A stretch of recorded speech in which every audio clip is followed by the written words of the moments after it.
It's not like other precious things. You can't hold it like a necklace or taste it like money.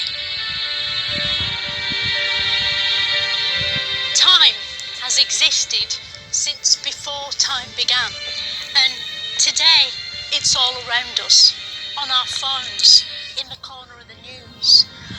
But once upon a time, if you wanted the time, then you had to come here, to the headquarters of time, Greenwich Clock Museum. All the clocks in the world are set from here, which must take ages.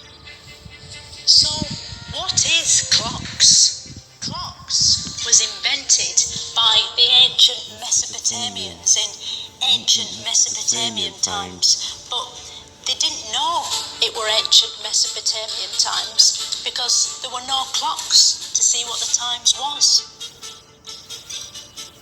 Because of the shape of clocks, you might think that time goes in a circle, but it actually goes in a line.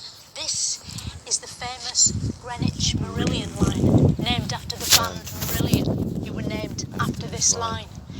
Every day that's ever happened starts exactly here, coming out of that time transmitter and running along this metal line on the ground. That's why this is the only place in the world where I can be in the past and the future, with the present running right up through my middle bits. No wonder time is such a mystery. Literally no one can understand it apart from science men. One science man who knows all about time is this science man. Hello, science man, who are you? I'm Dr. Stuart Clark. I'm an astronomy writer and a fellow of the Royal Astronomical Society. What is time? We don't actually know. There are a couple of possibilities.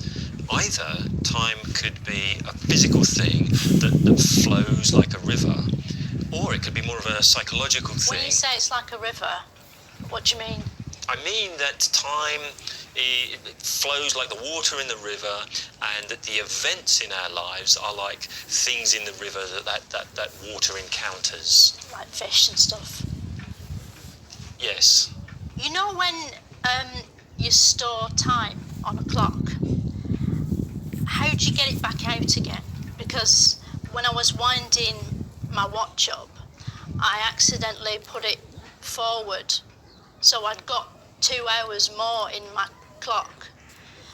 But then I put it back, but I thought, is it still in there? Is the time still in the clock? So your watch doesn't actually measure time. What? Well, it does, because it's accurate. It measures the oscillation of a crystal, and the change in the physical state of that crystal has to happen in what we call a certain amount of time. So from one moment to another, physical systems everywhere in the universe changes its state, and that change takes place in what we call time, and that's the only way we can infer the existence of time. But actually what time is, we don't know. Right. So even the people who understand time don't understand what time is. It'll always be an unknowable mystery, like why the seasons change or how a telephone works. Next time on Moments of Wonder, I'll be asking, what are these? And why are they everywhere?